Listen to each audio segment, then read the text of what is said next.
Good morning, everyone. We welcome you to our Sunday morning roundtable discussion. We're so glad you could join us today. We are recording from the Plainfield Christian Science Church, Plainfield, New Jersey, in the United States of America. And we welcome you all. And we will start today with our morning prayer. I'm reading two excerpts from page 160 of Divinity Course and General Collectania. My beloved students, enter into the closet of divine love, and there in humility ask this ever-present power to shield and to defend you from the enemies of your souls and bodies, to defend you and guard you and guide you in the path of righteousness, pleasantness, and truth. Examine your motives. Ask if selfish desire governs them, or if in obedience to the divine command you are taking up your cross and following Him. Self-seeking will never result in soul finding, in finding divine wisdom and love apart from self, and self swallowed up in a victory of soul. There is but one way of salvation from sin, disease, and death, and this way is to take up the cross in order to follow Christ. Then God, who knows your motive, will reward your act according to that motive and not according to your word. Mary Baker Eddy. Wow, that's wonderful. Thank you very much. Before we do the watching point, I wanted Jeremy to talk about YouTube for a moment. Oh, okay. As you no doubt noticed, YouTube has ads. We do not get any money from those ads, but I have to say we're quite grateful to YouTube for giving us the ability to freely share Christian Science.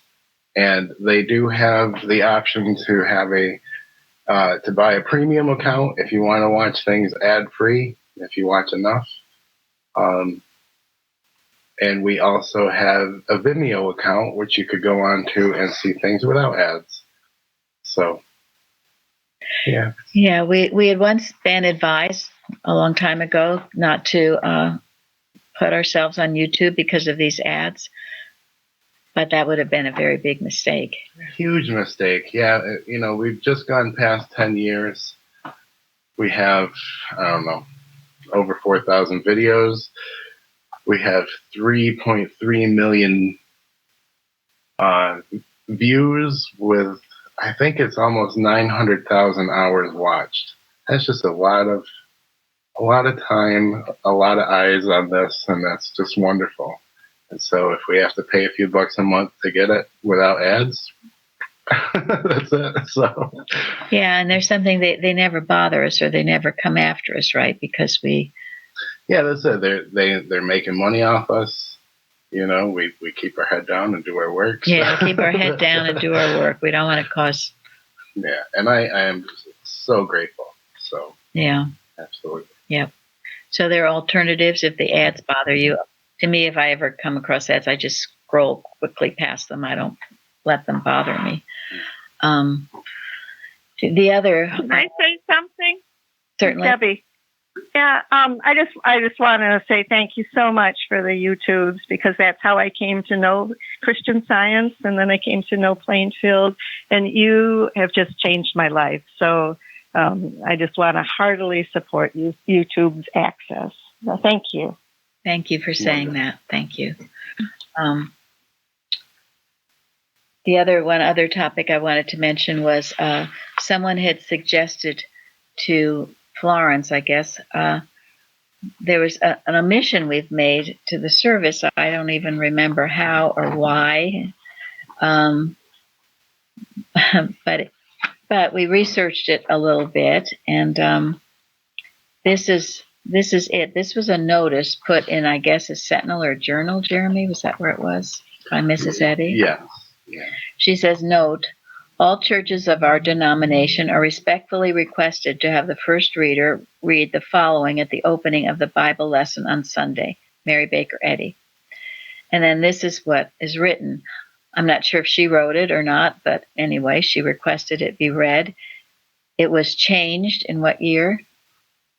1912 is when I first saw the change. Okay, all right. Changed somewhat, not a lot, but okay, and it is this, and many of you are familiar with this, so I think we're going to start reading it again at on our Sunday services. The Bible and the Christian Science textbook are our only preachers. We shall now read scriptural texts and their correlative passages from our textbook. These comprise our sermon. The canonical writings, together with the word of our textbook, corroborating and explaining the Bible text in their denominational spiritual import and application to all ages, past, present, and future, constitute a sermon undivorced from truth, uncontaminated or fettered by human hypotheses, and authorized by Christ. That was from 1897. Now, I'm sure that sounds familiar to many of you. It was changed to divinely authorized, but we're gonna say it like Mrs. Eddy did, authorized by Christ. Yeah. Concurred, right? Mm-hmm. Yes. That sounds better, I think, authorized by Christ. Yeah. Yes. It's the Christ you're following, yeah. That's it. That's it. Thank you. All right, now, Karen, the watching point. Okay, watch 258. Watch lest you lose sight of the fact that you are now in the kingdom of heaven, and that the only reason you do not perceive it is because your spiritual senses, which alone can testify to this fact, have become atrophied or been covered up by falsity. The only way to develop or resurrect these senses is through use. We rarely seek to use spiritual sense unless we are confronted with a problem or question that defies solution by the human mind or human methods. Hence, we should seek such problems and rejoice when we are confronted by them. They are to be found in the Bible, in Mrs. Eddy's writings, in her life, as well as in our own lives. Thank you very much. And as I was saying, I was so thrilled over this watching point. I love it. It's so powerful. And it is what we read in the Apocalypse, right? Revelation, that we are here. Now we are the kingdom of heaven. It's not something we have to wait to be in, but it is our spiritual sense that tells us and reveals this to us. And if you haven't developed your spiritual sense at all, as this watching point brings out, dear Mr. Carpenter, I thank him every day for all that he gave us, then the world seems pretty miserable. But through your spiritual sense, you can see it as it really is. And how wonderful is that? So, comments on that? Well, it reminded me of Jamie. It reminded me of recently when reading where Paul said, rejoice in infirmity.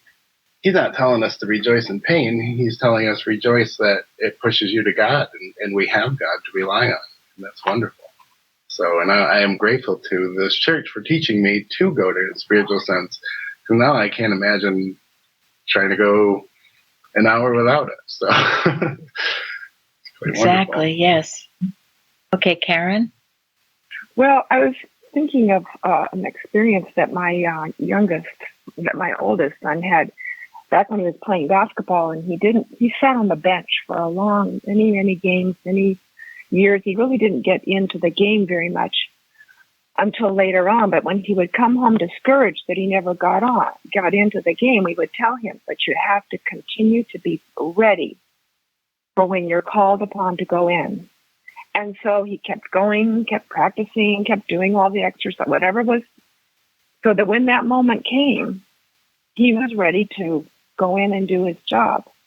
And it's sort of the same thing. It's we just have to always be ready for, keep that spiritual sense active, keep it exercising, like any exercise, and then we're ready for whatever comes our way. We're on it. We don't have to go back to we go to our books, of course, but we don't have to gather up all the energy and all that. We're right there where we need to be at the moment. And boy, am I learning that since I've come to this church. Thank you. Anybody else? Yeah, I think this is part of taking up the cross. As it says that that's the only way from salvation, from sin, disease, and death. So if we don't have these trials, how are we using our spiritual senses? It makes us use the spiritual senses. Any problems that we might have. Yeah, it proves God's care. Yeah, it forces us to do so. And when we are ready, things are going to come to us. I mean, it's not like we have to seek out, things to deal with, but opportunities will come to us when we are ready. And it's like, it's consistent with what Mrs. Eddy says a Christian Science healing is, isn't it? What does she say that a Christian Science healing is?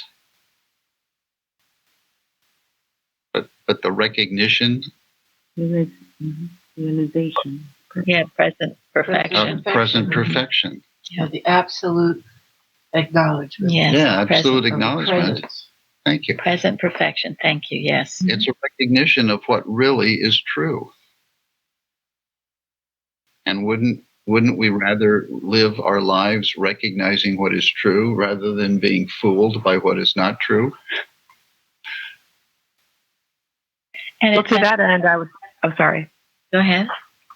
Well, I was just going to say, to that end, I was thinking about that idea of, muscles getting atrophied, or, that, keeping your spiritual sense sharp. And I had mentioned in a testimony a month or so ago about, keeping a gratitude list. And I had actually just recently realized that, I'd gone several days without writing down my gratitudes, and I spent a lot of time last night writing everything back down. And I realized I'd kind of gotten into a funk, and it didn't take very much time, so it's like not keeping that gratitude front and center, and not taking that time every night. It's amazing how quickly the dust builds up, if you will. So that was something that just popped out at me last night that I thought really fit with this watch too. Thank you. Time to wipe the dust off your feet, right? And move on. And off your eyes. Well, what does Mrs. Eddy say in the lesson? That spiritual sense is a conscious, constant capacity to understand God. It's something that we should be doing always, to understand God and then to see His creation, to see the truth about what is going on. Always. And this does keep us happy and grateful and positive. We're not all in the dumps because of the news and what seems to be going on around us, because we know what the truth is, and that we are in the Father's house. And right here and now we are experiencing heaven on earth. We can. But it's not a selfish pursuit. Everyone has to come with you. Otherwise, you can't do it. It's the motive, like the prayer Florence read. It is the motive.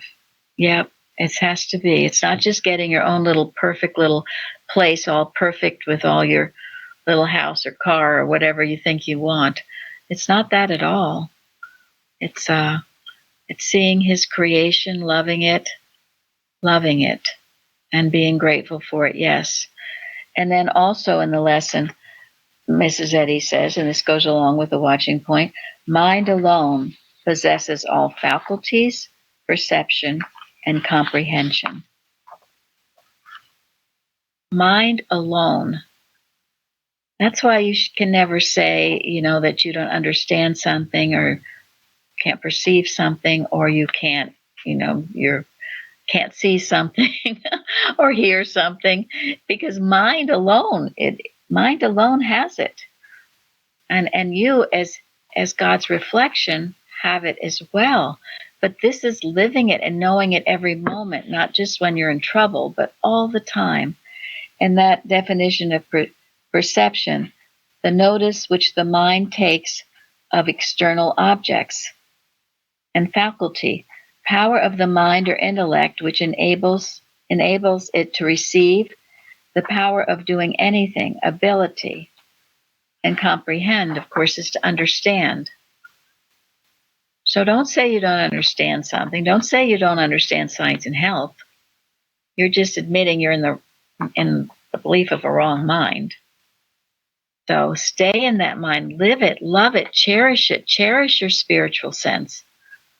We were told here once, don't even go into the kitchen to make a sandwich without asking God if it's the right thing to do and how you should do it. And if you do that, everything is wonderful, perfect. What did you write about perfection? Oh, yeah, before, long ago, that idea, when I first read Science and Health, being perfect, I thought, oh my goodness. But it all makes sense. It's the kingdom of heaven. It's here. It's done. And a few things, like the dictionary helps, because when you're perfect in God as the image and likeness, you're complete. It's done. It's through to carry to the end. You're not defective. It's very beautiful. And as we gain this understanding that we are now, we may not always see it or feel it, but we can. We can. It's right here. Yes, thank you. Absolutely. Well, and we see evidence of it in our lives, don't we? And that evidence supports her instruction to hold the ideal in thought. Even when we don't see it, to hold it in thought and expect it. It'll happen. Because it's the only thing that's true in the first place. That's where we start from. It's acknowledging this oneness, because reflection is not two. So we have to always start from that and go on. Thank you. Life. And that's why we are grateful for the evidence that comes into our lives.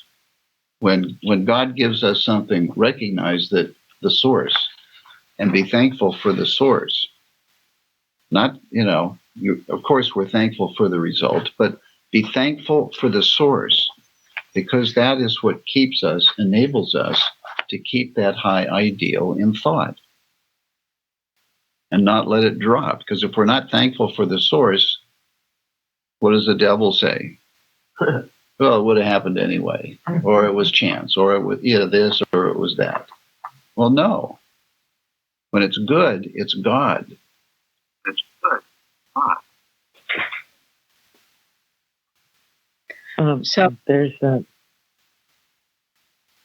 Go ahead.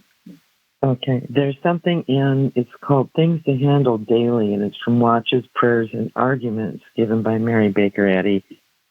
And it says, students do not pray enough. They should go by themselves at least 3 times a day to pray. Their prayers should consist of divine thanks and more realization of the perfect, as well as the denial of error. There is too much denial of error and too little realization of the perfect. And it kind of is a wake-up call that we really need to focus on the realization of the perfect, just like what we're talking about right now. And it really helped me to look at that more. Thank you. Yeah, I've given that to most people to study and work with that every day. Things we should be handling daily. It's quite a long list, but it doesn't matter. You just start absorbing it in your daily life. We're always thinking something, so why not be thinking the enduring, the good, and the true, as Mrs. Eddy says. So Remember this. You are in the kingdom of heaven right now. And if you don't seem to be, well, where's the problem? You're thinking. Yep. Yep. You've gotten lazy and complacent. You're not keeping, yes, as Lenny said, your gratitude list. You're not doing these things, your daily duties. Or if you do it, you're doing it by rote without feeling and love for this wonderful science that we have. I mean, my gosh, to be able to live in the kingdom of heaven? Come on, guys. What could be better than that? Holy Moses. That's why it was so thrilling. And I love to think of it. And I love to think of it first thing in the morning. And am I living in this kingdom of heaven? And it goes, this whole lesson is so beautiful on soul. Soul is such a wonderful topic. And Jeremy had put on the carousel, I hope you've all read it and studied it, about what Bignell Young says about soul, because he had a deep understanding of it. And it's from his 1936. He says so many good things about soul. So many good things about soul. It's too long to read here, so you read it on your own. But he certainly brings out that beauty is soul, and that in the kingdom of heaven, everything will be beautiful, and we should have it beautiful for ourselves as well. Nothing ugly in the kingdom of heaven. Nothing ugly in the kingdom of heaven.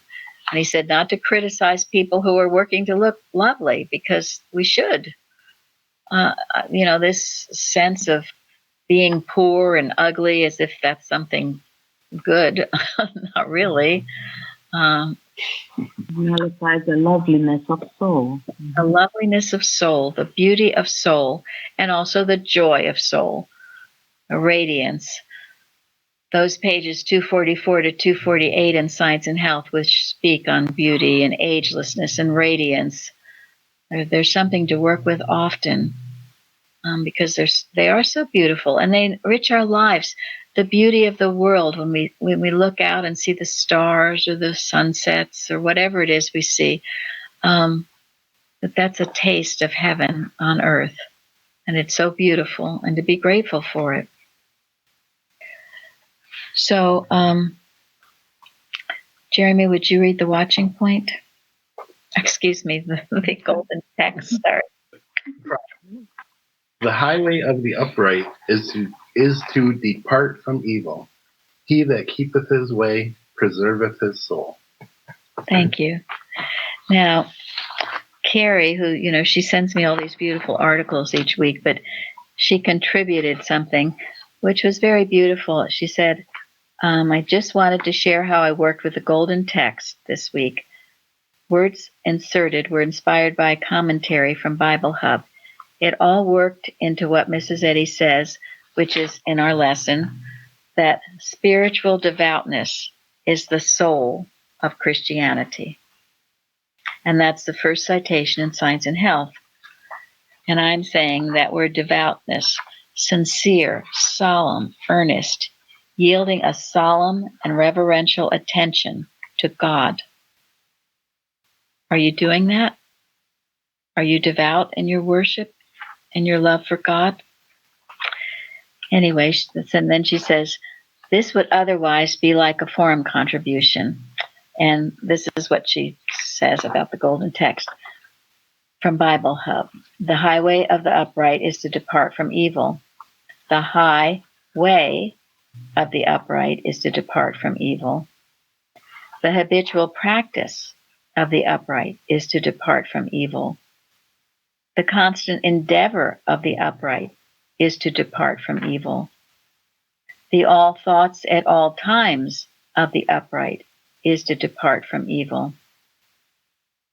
To depart from evil is to go from it, walk off and leave it, shun it. And then, he that keepeth his way preserveth his soul. He that keepeth his way preserves his spiritual sense. It's interesting because the responsive reading goes along with your spiritual sense. And then she says from the responsive reading, the law of the Lord is perfect, converting the soul. The law of the Lord is perfect, restoring my spiritual sense. So think about this in the responsive reading. Well, first, what we just spoke about, the heavens declare the glory of God, and the firmament showeth his handiwork. All the beauty of God all around us to see, appreciate, and see it in its true light. Not, earthquakes and other things that seem to be going on, but seeing it in its true light. Fires, yes, other things, knowing the truth about it. And that's what the word firmament means, right? Spiritual understanding. Yes, thank you. So this is something, also, this is an article that Carrie sent about the 19th Psalm, which is the responsive reading, where it says, the law of the Lord is perfect, converting the soul. In the Revised Version, the last clause is rendered, restoring the soul. Science and Health, page 578, explains this phrase to mean restoring the spiritual sense. Miscellaneous writing 73. We learn that the appearing of divine law to human understanding constitutes regeneration. As we come to perceive what divine law, the law of God, really is, that is indeed the law of unchanging goodness, of life and love, at all times and to all persons. And this law underlines and governs all real existence. We lose the material instincts of fear, rebellion, selfishness, hatred. The mortal personality is regenerated, and the true individuality or spiritual sense is restored, brought to light. There is no longer any ground for enmity, either against either God or man. And then the testimony of the Lord is sure, making wise the simple. The restoring of spiritual sense enables us to recognize the testimony of the Lord, the testimony of spirit, speaking through the spiritual sense and contradicting false evidence of the material sense. The voice of spirit bears eternal witness to the perfection of God and man, the omnipotence of truth and life and love. It is sure and an ever-present guide, imparting to the simple and humble-minded who are willing to listen and obey the wisdom and power of omniscience. That is also beautiful. This is what all these things in Psalm 19 does for you. If you do it, the law, the testimony, the statutes, the commandments, the fear, the judgments, as you live these things, as you know, as your guide, being the Bible and Science and Health and Prose works, your eyes become enlightened and your spiritual sense is sharpened, and you see and know what you should know and see. You see and know as God sees. As Eddie says, you'll know the past, present, and future. Isn't this worth developing? Mm-hmm. The spiritual sense of soul. And this lesson with the story of David, because David is such a beautiful example of the expression of soul, isn't he? And in the 1936 Bicknell Young, he says soul is different than spirit, and soul has more. What, Jeremy? Oh, it's more about spontaneity and beauty and all that. It's definitely not anything intellectual.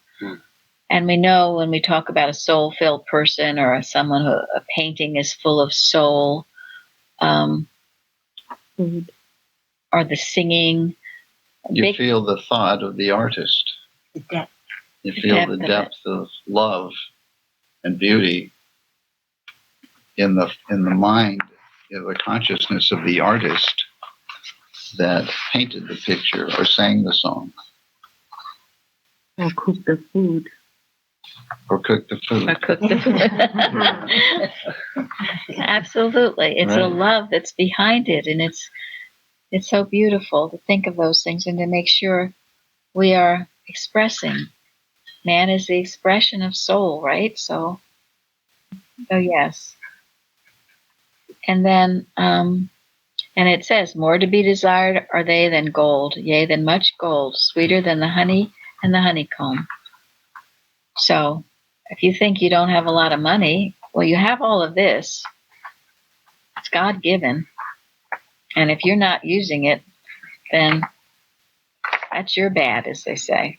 Right, because soul has what? Infinite resources. Infinite. Which to bless mankind. Exactly. So if you're missing out, well, where's the problem? Take a look within. Are you expressing the soulness, the soul that is God? This isn't exact, I don't believe, but Mrs. Eddy says that God gives us our spiritual ideas, and in turn, they give us our daily supplies. Thank you. Yes. Thank you. And I've been working with this. Gary's readings on Wednesday are going to be, the theme is Feed the Famished Affections. Now, I work daily. Preview here. Huh? Little preview. A preview. Well, of course I work with the Lord's Prayer every day, but think of this. Give us today our daily bread. All right, so most people, myself included, think, okay, give me God, give me, give me what I need for today, whatever that is. But her interpretation of it is so beautiful to me, because give us grace for today. And that beautiful definition of grace, and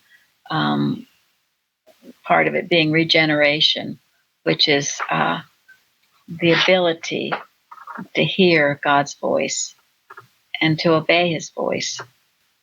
So, and then feed the famished affections. She's not just talking about herself, she's talking about the world. So if you need your daily bread, how much of this are you doing?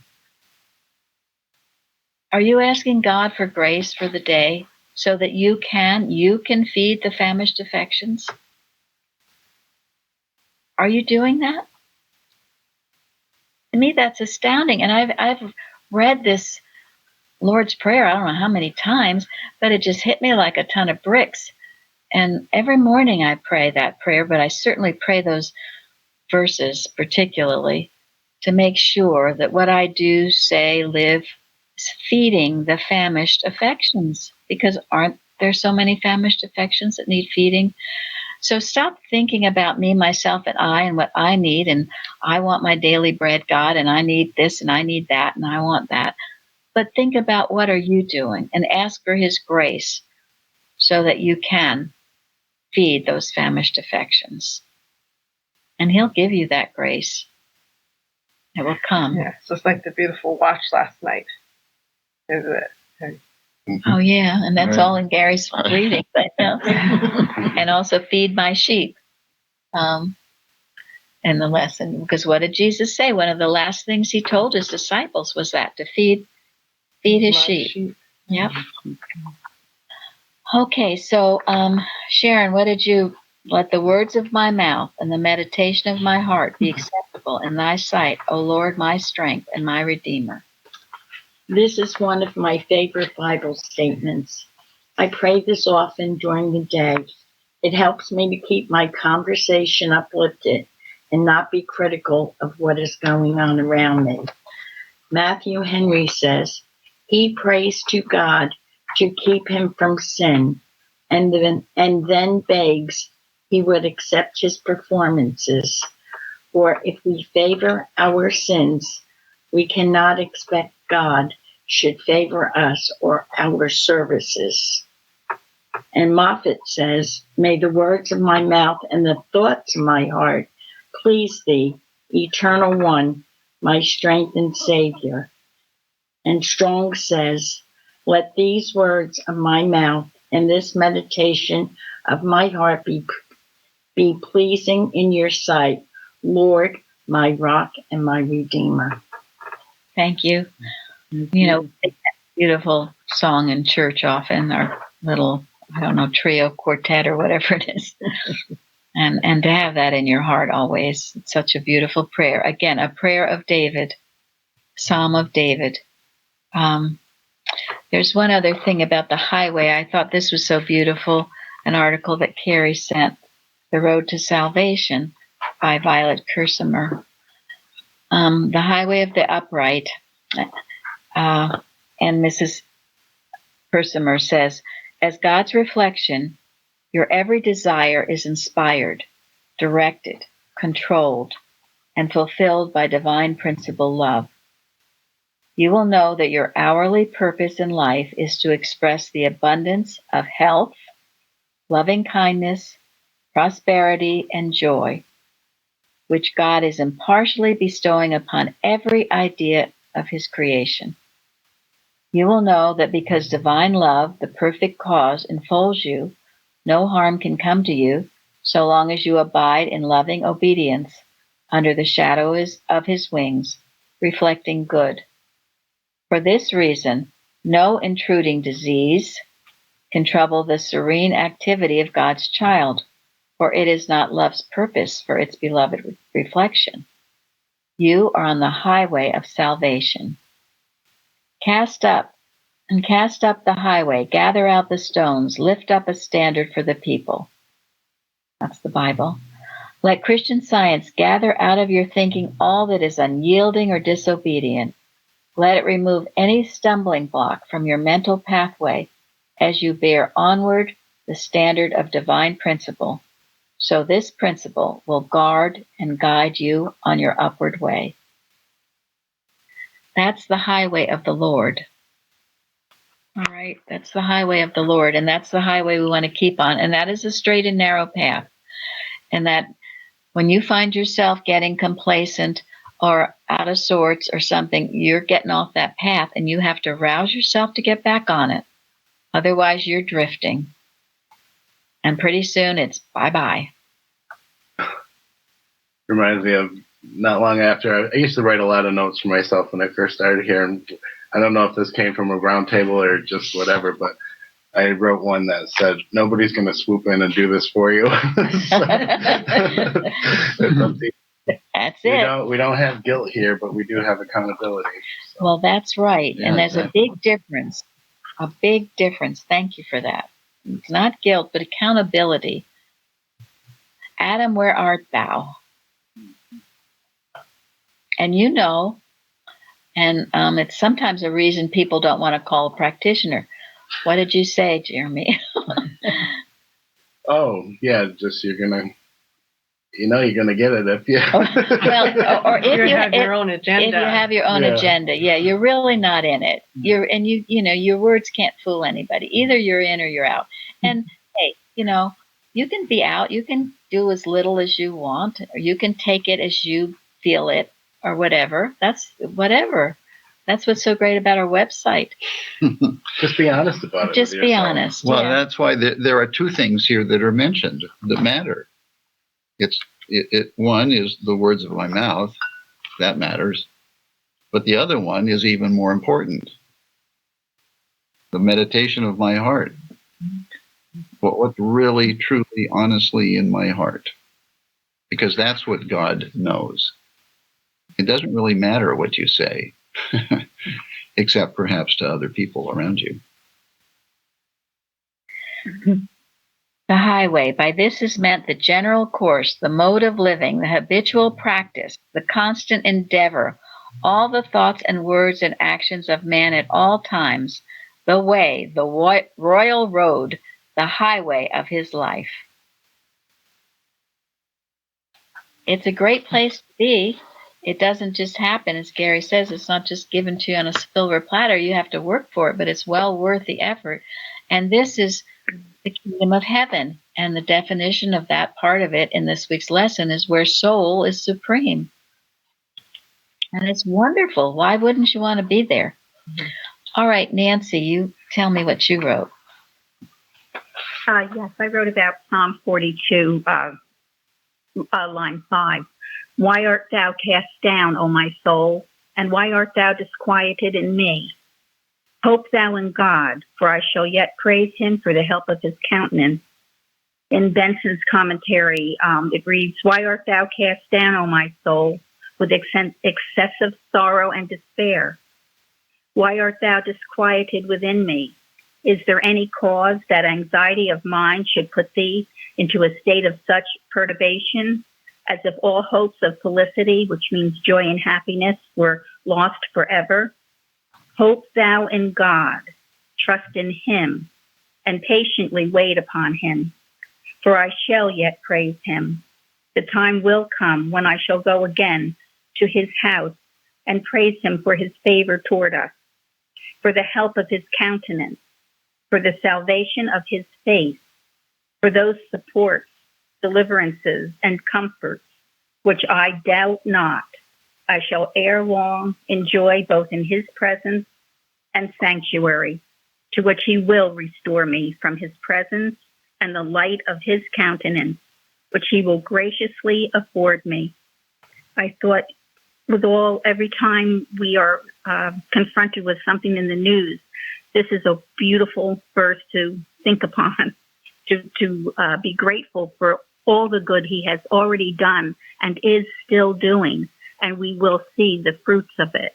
It was very encouraging to me. Thank you. And you're welcome. Yeah, I thought it was interesting because I guess it was Carrie again on Wednesday, or I read her testimony where she'd had a very bad day, and then Monday morning she awoke and read this and said, "Well, what is with me? Why art thou cast down, O my soul?" So no matter what, it is a wonderful wake-up call to read that, and there's no reason ever. It's helped me countless times as well. So we have a wonderful God to turn to. If you're cast down, it's because you're not turning to him. So thank you, Nancy. You're welcome.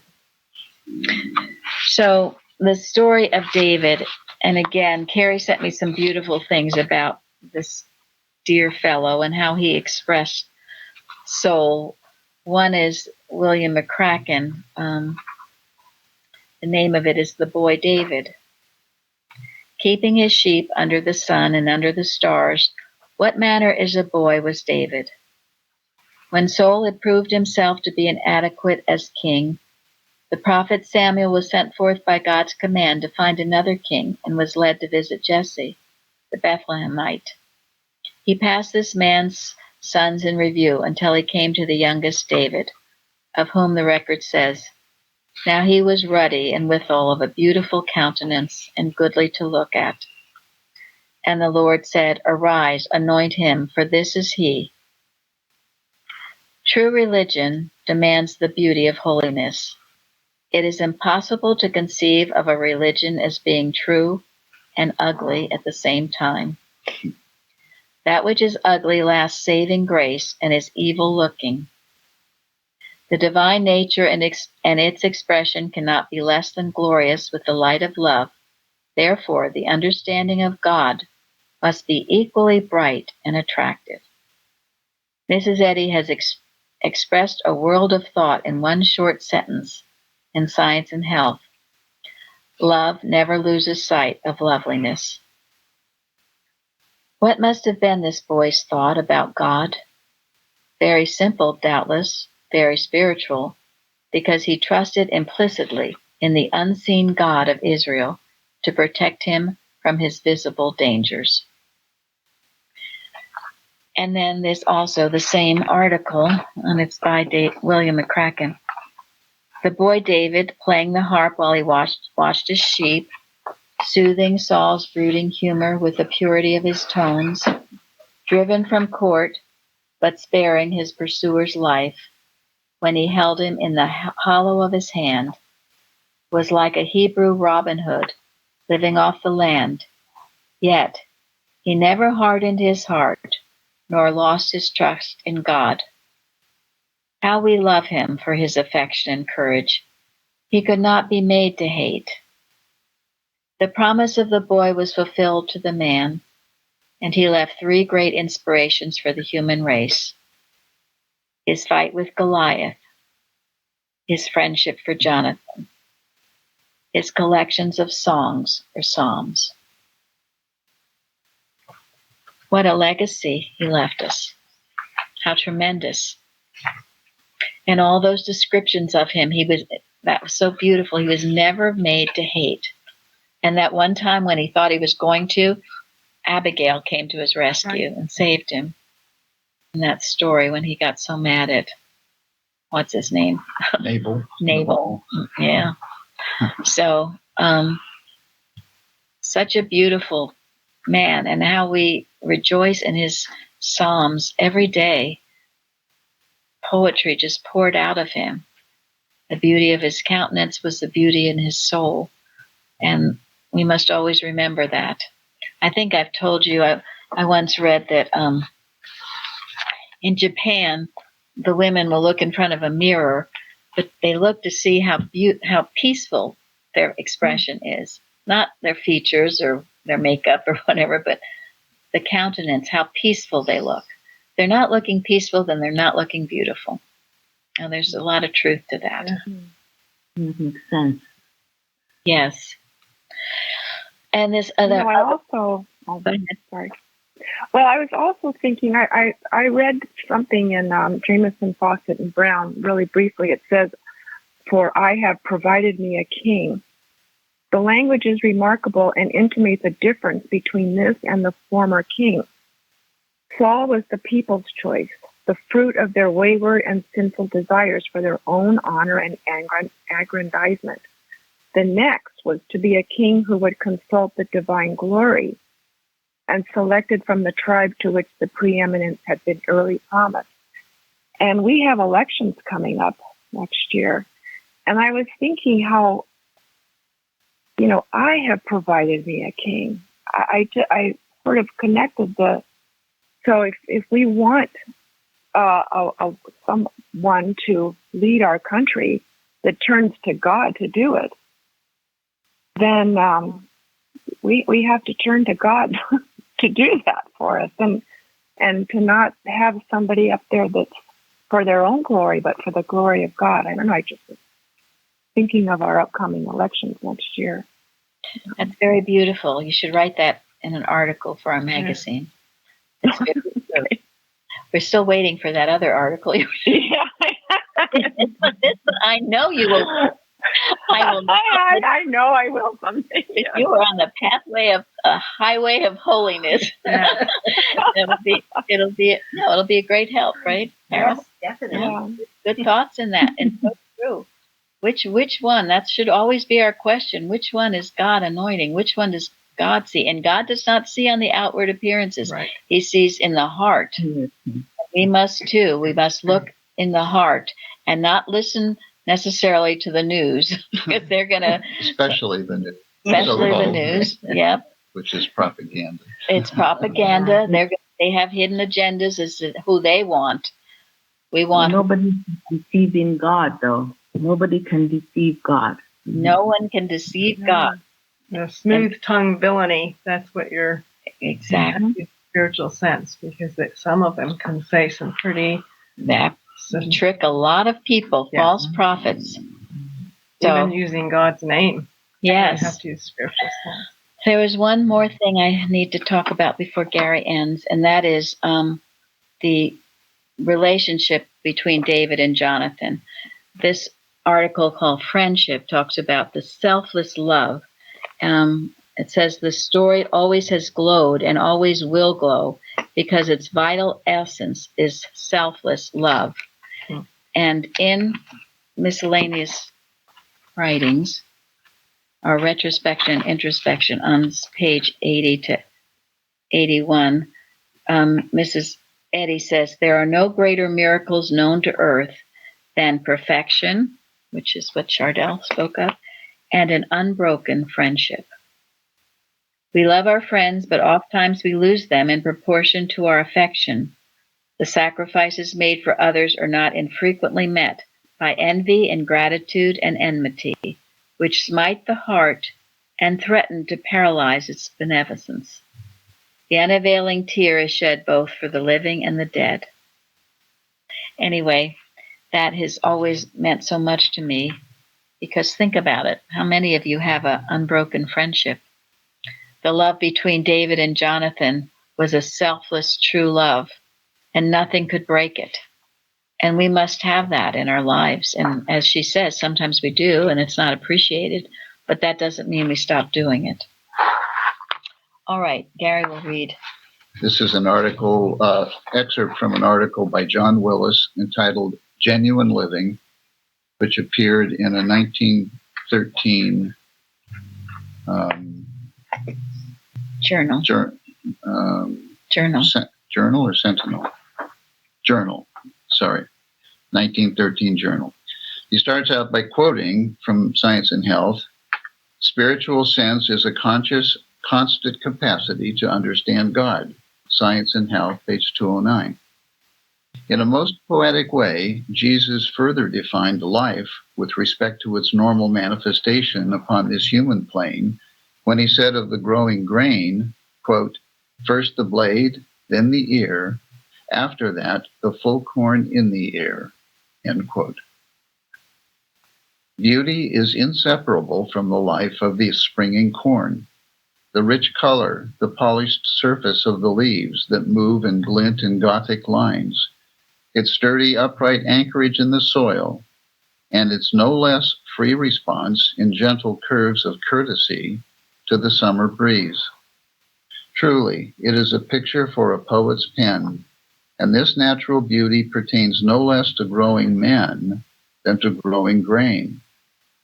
To express the Christ ideal is to be chaste, refined, unselfish, joyous, Christ-like, and it is withal to be prophetic of and prepare the way for a harvest. First the blade, then the ear. There is unfoldment, but there is no separation between cause and effect. The ear is potentially present at every stage of the process, and the blade is meaningless without it. This is the secret of the field. Every least plant is at one with both soil and sun.